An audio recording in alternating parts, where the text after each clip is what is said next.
Assalamualaikum warahmatullahi wabarakatuh.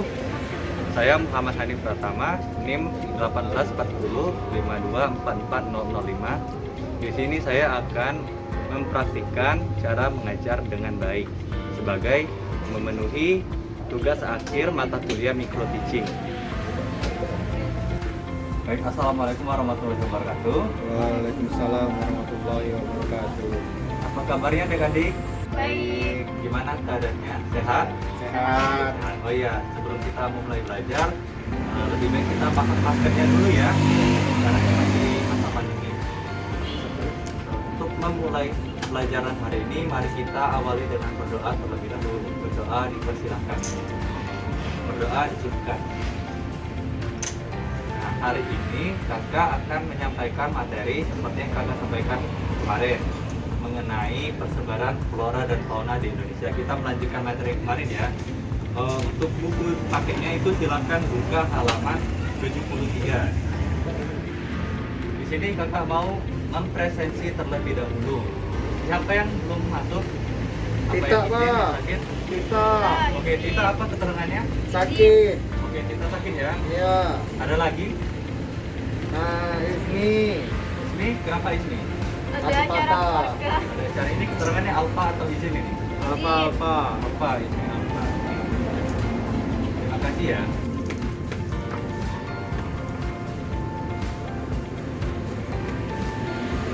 Cari nyontek, Pak. Ya, persebaran flora dan fauna. Oh iya, sebelumnya kakak mau nanya, tugas yang kemarin udah dikirim melalui email belum? Sudah, Sudah, Kak. Pak. Oke, sudah aman ya? Oke, kita lanjut. Nah, perlu diketahui bahwa pertama kali sebaran komunitas tumbuhan atau fauna itu berasal dari seorang peneliti ahli biologi, Clinton Hart Merriam, di tahun 1889. Jadi pertama sekali itu tahun 1889 oleh Clinton Hart Merriam. Nah, yang menyimpulkan bahwa curah hujan yang tinggi dibutuhkan untuk pertumbuhan yang besar. Nah, sedangkan daerah dengan curah hujan yang rendah itu akan memiliki tumbuhan yang tergolong kecil. Jadi, tumbuhan itu curah hujan tinggi sama dengan tumbuhan besar dan sebaliknya.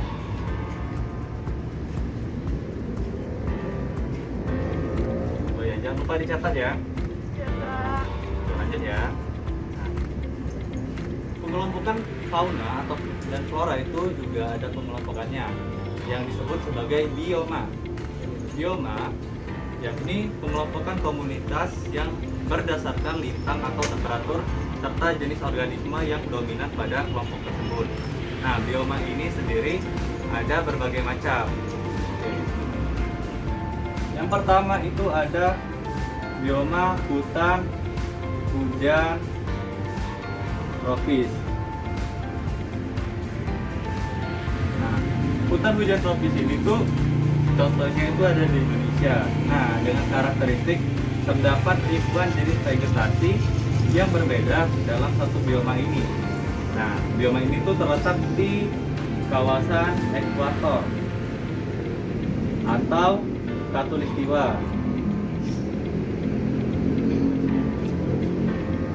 Jadi termasuk Indonesia ya, Indonesia dan sekitarnya itu termasuk pada bioma ini. Nah, adapun ciri-ciri pohon utama itu memiliki ketinggian 20 sampai 40 meter dan jenis vegetasinya itu sangat beragam. Kelembapan pada bioma ini itu rata-rata pada suhu 25 derajat hingga 30 derajat Celcius. Nah, untuk sampai di pada materi ini ada yang ingin ditanyakan terlebih dahulu? Belum ada, Pak. Oke. Nah, ini adalah contoh-contoh gambar yang ada pada hutan hujan seperti ini. 1, 2, 3, 4 itu sangat timbul. Selanjutnya itu ada yang namanya hutan gugur.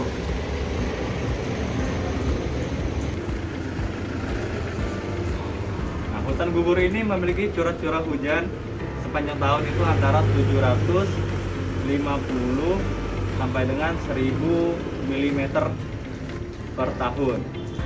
Jadi hujan di sini tuh sudah agak jarang, tidak seperti hutan hujan yang tadi. Nah, di sini juga ada musim dingin dan musim panas. Berbeda dengan hutan hujan yang hanya ada musim penghujan dan kemarau. Nah, selanjutnya sejak musim gugur hingga musim semi, pertumbuhan semusim akan mati. Dan saat musim dingin, tumbuhan yang tahan dingin akan kembali bertunas lagi pada musim panas selanjutnya. Oke, untuk sampai sini ada yang ingin ditanyakan lagi? Bioma taiga. Taiga ini tuh ciri-ciri utamanya adalah pohon-pohon dengan vegetasi yang berjenis daun jarum. Jadi daun-daun itu agak-agak tajam seperti jarum gitu.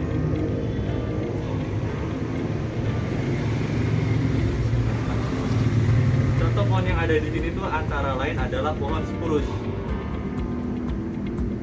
pohon alder, pohon beech, dan ada juga pohon apa ya? Juniper. Nah,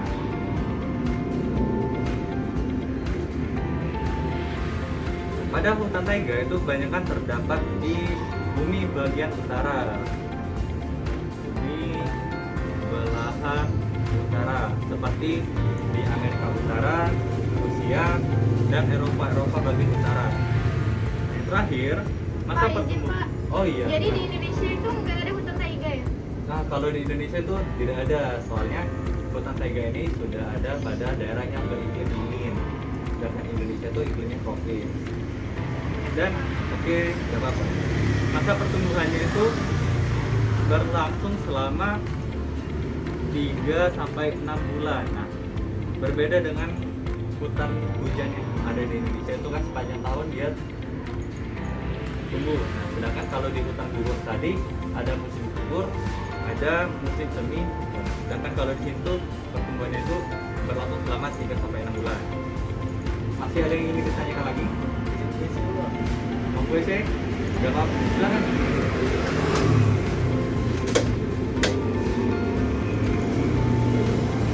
Oke, kita lanjut ya. Nah, yang selanjutnya itu ada yang namanya padang rumput. Padang rumput. Padang rumput ini tuh mayoritas tumbuhannya itu adalah rumput ya, seperti namanya rumput. Jadi di sini banyak rumput.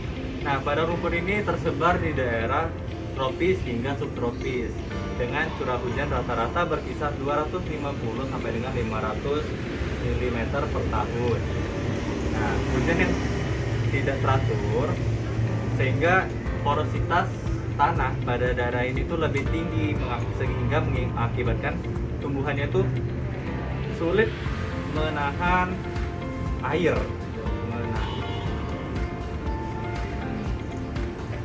Nah, adapun tumbuhan yang tumbuh di sini tuh bisa mencapai 3 meter loh tumbuhannya, itu seperti tumbuhan rumput yang berjenis blue stream dan Indian grass. Nah, selain padang rumput ini juga terbagi lagi, ada jenisnya. Yang pertama itu ada namanya tundra. Kedua, padang rumput. Yang terakhir itu padang rumput sabana. Dan yang terakhir itu padang rumput stepa. Sampai di sini kita lanjut dulu. Nah, yang pertama itu sabana. Kalau sabana itu adalah jenis padang rumput yang tersebar antara pohon-pohon yang jarang dengan hamparan rumput yang luas. Nah, pada sabana ini tersebar yang namanya berukat tropis. Jadi berukat tropis itu adalah berbagai tumbuhan rumput yang lebat, dan juga pada hutan sabana itu juga terdapat tumbuhan-tumbuhan yang menjalar yang menutupi tanah, dan pohon-pohon tinggi itu jarang ditemukan. Oke, lanjut. Selanjutnya itu adalah stepa. Kalau stepa ini adalah hamparan padang rumput luas tanpa adanya pohon seperti sabana tadi. Jadi perbedaan antara sabana dan stepa itu, kalau sabana itu masih ada pohon, sedangkan kalau stepa itu sudah benar-benar tidak ada pohon lagi di situ, baik itu pohon kecil ataupun pohon besar. Nah, ini adalah contoh dari stepa. Oke, yang terakhir itu ada namanya gurun. Nah, gurun itu adalah daerah hamparan padang pasir yang curah hujan itu kurang dari 250 mm per tahun. Jadi pada gurun ini tuh sudah sangat jarang lagi yang namanya hujan ada di sini. Dan penyinaran matahari di gurun itu sangat cerah, sangat tinggi, sehingga penguapan pada daerah ini tuh juga tinggi. Dan suhu rata-rata pada siang hari itu mencapai 40 derajat Celcius pada siang hari.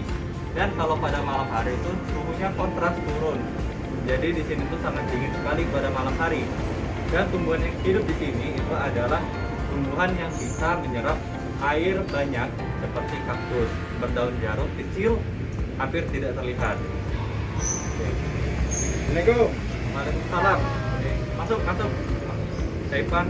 Ya. Dan yang terakhir itu ada yang namanya tundra. Tundra adalah bioma yang pertumbuhan-tumbuhannya terhambat oleh rendahnya suhu lingkungan di sekitar. Nah, tundra ini tuh tersebar pada wilayah kutub utara.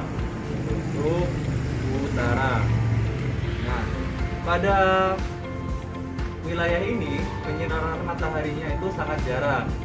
Dia hanya mengalami penyinaran matahari itu 6 bulan sekali. Jadi apabila pada setengah tahun ini mengalami penyinaran, maka setengah tahun berikutnya itu tidak mengalami penyinaran matahari. Sehingga tumbuhan yang bisa tumbuh di daerah ini tuh hanya berupa berumputan atau bungut dengan kerak-kerak yang warna-warnanya itu sangat mencolok. Nah, oke. Untuk materi kita hari ini itu kakak secukupkan sampai di tundra. Nah, sampai di sini ada yang ingin ditanyakan dari Sari ataupun Saipan? Boleh diulang tuh, aku lagi di WC tadi banyak. Oke. Ulang ya. Tadi sampai mana Saipan? Oh ya, sampai ini ya tadi ya, sampai padang pasir ya. Nah, untuk yang padang pasir itu padang pasir atau gurun itu adalah daerah yang didominasi oleh hamparan pasir dan tanpa ada vegetasi di situ. Yang hanya bisa bertahan di situ tuh hanya vegetasi yang mampu menyerap air dengan kapasitas tinggi seperti kaktus. Dan daun-daun pada wilayah ini tuh sangat kecil, hampir tidak terlihat seperti duri. Nah, selanjutnya itu ada padang rumput. Padang rumput ini tuh terbagi 3. Ada yang namanya padang rumput sabana, padang rumput stepa, dan padang rumput belukar tropis. Nah, perbedaan antara sabana dan stepa itu, kalau sabana itu adalah padang rumput yang masih ada pohonnya, dan kan kalau stepa itu padang rumput yang sama sekali tidak ada pohonnya. Oke, bisa dipahami Saipan? Iya, guys. Oke, baik. Ada lagi yang mau ditanyakan? Cukup ya. Nah, ini untuk di akhir pertemuan kita, kakak akan kasih kuis. Kuisnya itu silakan dicatat soalnya.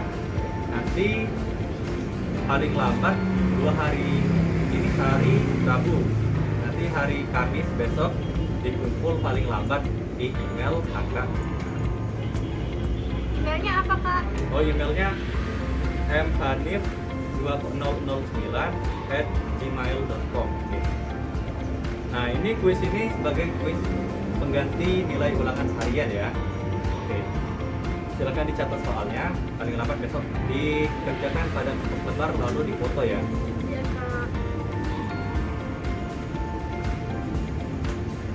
Oke, untuk materi hari ini kita rasa cukup. Nah, sebelum kita mengakhiri, apakah ada yang bisa menyimpulkan materi hari ini?